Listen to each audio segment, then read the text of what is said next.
The wizard studies में आप सभी लोगों का एक बार फिर से स्वागत है। भूगोल की नदियों की जो सीरीज शुरू की गई थी उसका जो अगला पार्ट है ब्रह्मपुत्र नदी प्रणाली को लेकर मैं फिर से आपके बीच उपस्थित हुआ हूँ। पिछले गंगा नदी प्रणाली में आप सभी लोगों ने ब्रह्मपुत्र से पहले गंगा नदी में कौन कौन सी नदियां आकर मिल रही थी और गंगा नदी किस तरीके से आकर के बांग्लादेश तक पहुंच रही थी उसमें हमने देखा था। आज देखते हैं ब्रह्मपुत्र नदी किन किन सहायक नदियों के साथ आकर गंगा में मिलती है। तो आइए देखते हैं।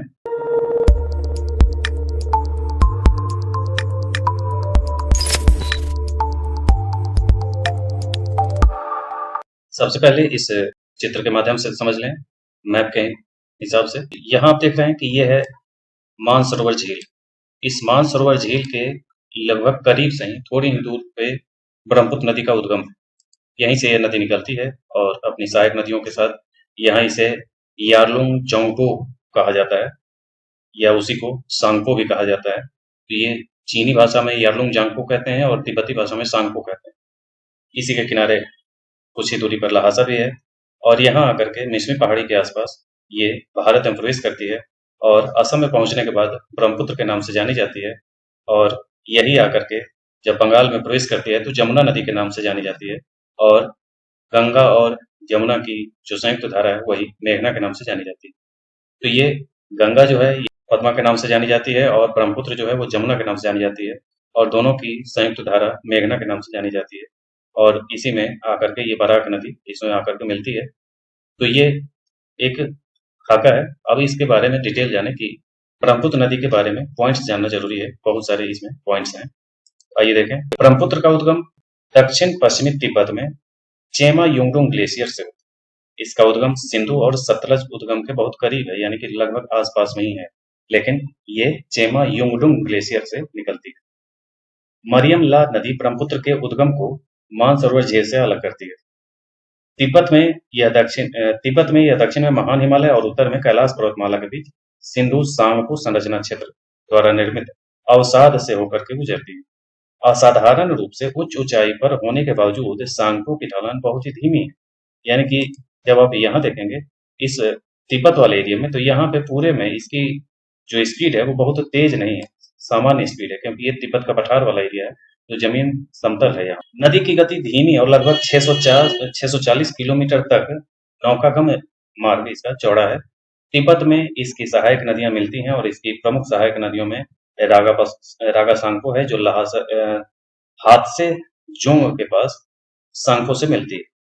तो ये तिब्बत में इसकी सहायक नदी।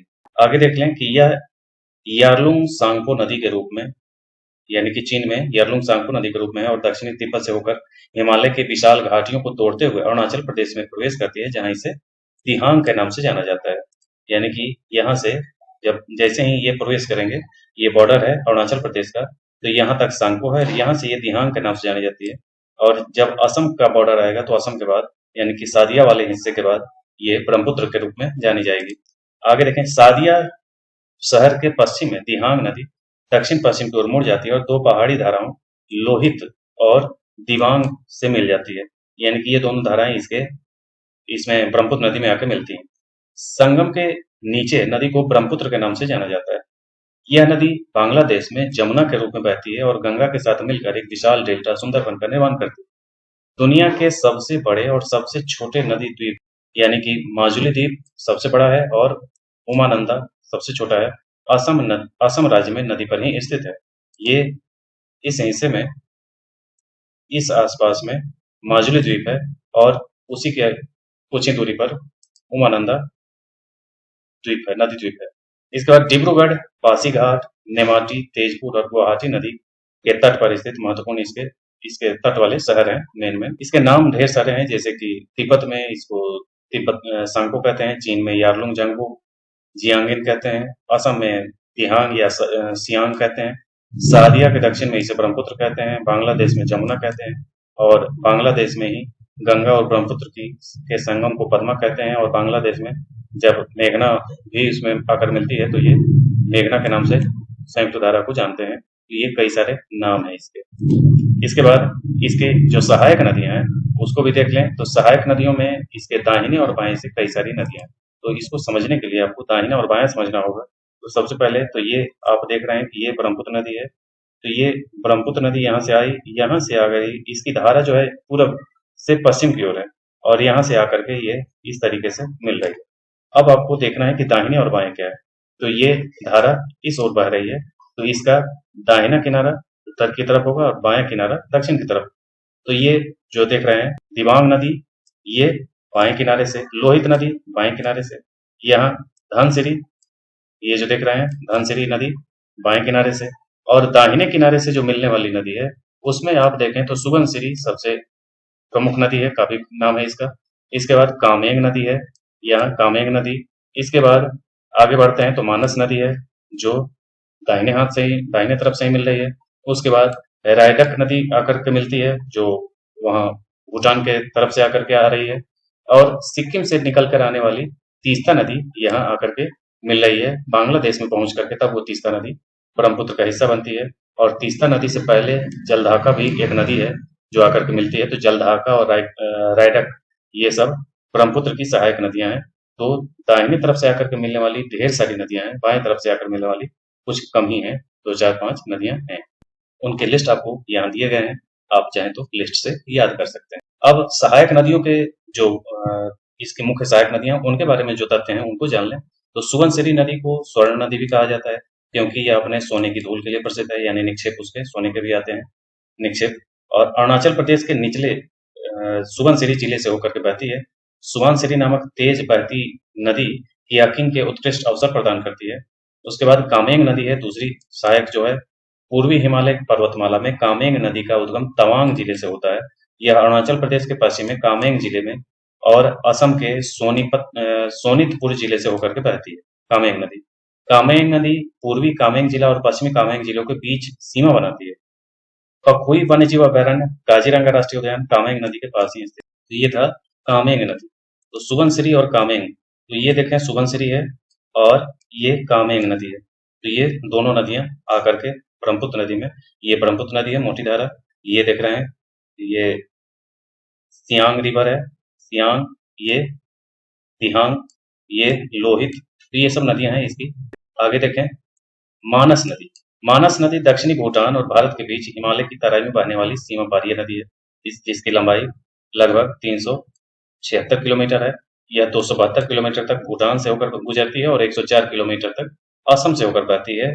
इसके बाद जोगी धोपा में विशाल ब्रह्मपुत्र नदी मिल जाती है, जोगी धोपा में मिलती है मानस नदी। नदी घाटी में दो प्रमुख आरक्षित वन क्षेत्र हैं, अर्थात भूटान में रॉयल मानस राष्ट्रीय उद्यान और सीमावर्ती मानस वन्यजीव अभयारण्य।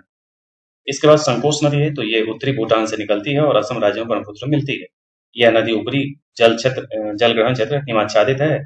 मध्य और निचले हिस्से में वी आकार की घाटियां बनती हैं जो बहते हुए पानी द्वारा बनाई गई हैं, और नदी का संपूर्ण जलग्रहण क्षेत्र वनों से आच्छादित है। तो ये है मानस और संकोच नदी। तो ये देख रहे हैं ये संकोच नदी है, ये मानस नदी है, ये है सुबनसिरी, ये सियांग, ये दिबांग, ये लोहित, और ये धनसिरी, ये कोपिली नदी, ये दिखोऊ नदी। तो ये बूढ़ी दिहांग यानी बूढ़ी दिहांग है। तो ये सब नदियां हैं, ये दाहिने और बाएं वाली। इनका आप चाहें तो नाम मैप से भी आप याद कर सकते हैं स्क्रीनशॉट लेकर के। और यहाँ लास्ट में तीस्ता नदी है। आगे देखें तीस्ता नदी के बारे में। तो यह नदी हिमालय में 5330 मीटर की ऊंचाई पर उत्तरी सिक्किम में सोलहामो झील से निकलती है, यानी कि ये झील सोहामो झील से निकलती है। रंगीत नदी तीस्ता नदी की सहायक नदी है। रंगीत नदी सिक्किम की सबसे बड़ी नदी है। रंगीत नदी त्रिवेणी नामक स्थान पर तीस्ता नदी से मिलती है। त्रिवेणी यहाँ भी है और वहाँ त्रिवेणी है, तो यहाँ त्रिवेणी है। ये जो बंगाली लैंग्वेज होता है, बंगाली में वाकुबा कहा जाता है, इस वजह से त्रिवेणी यहाँ पे कहते हैं लोग। जैसे रविन्द्रनाथ टैगोर को बंगाली भाषा में रविंद्र कहते हैं, तो वैसे ही यहाँ त्रिवेणी। इसके बाद नदी रंगपुर शहर से होकर बहती है और यहाँ से तीस्ता बाजार तक सिक्किम और पश्चिम बंगाल के बीच सीमा बनाती है। यह नदी जलपाईगुड़ी से होकर बांग्लादेश के रंगपुर जिले तक बहती है और अंततः ब्रह्मपुत्र में मिल जाती है। तो ये था तीस्ता नदी। तो ये तीस्ता नदी ये देख रहे हैं, यहाँ से सिक्किम से आकर के ब्रह्मपुत्र में मिल रही है। अब आगे देखें इसकी सहायक नदी दिबांग। दिबांग नदी आप देख रहे हैं मैप में, तो यहाँ पे है, ये है दिबांग नदी। दिबांग नदी ब्रह्मपुत्र की प्रमुख सहायक नदियों में से एक है। यह नदी तिब्बत सीमा के निकट हिमालय के बर्फ से ढके दक्षिणी भाग से 5000 मीटर से अधिक ऊंचाई पर उत्पन्न होती है। यह अरुणाचल प्रदेश के निचले दिबांग घाटी जिले से निजाम घाट के पास पहाड़ियों से निकलकर मैदानी क्षेत्र में प्रवेश करती है और मिसमी पहाड़ियां दिबांग नदी के ऊपरी भाग में स्थित हैं। यानी कि इसके ऊपरी भाग में इस हिस्से में मिसमी पहाड़ी स्थित है। आगे देखें, लोहित नदी। लोहित नदी पूर्वी तिब्बत से निकलती है और यह नदी मिसमी पहाड़ियों से होकर बहती हुई ब्रह्मपुत्र घाटी के शीर्ष पर सियांग नदी से मिलती है।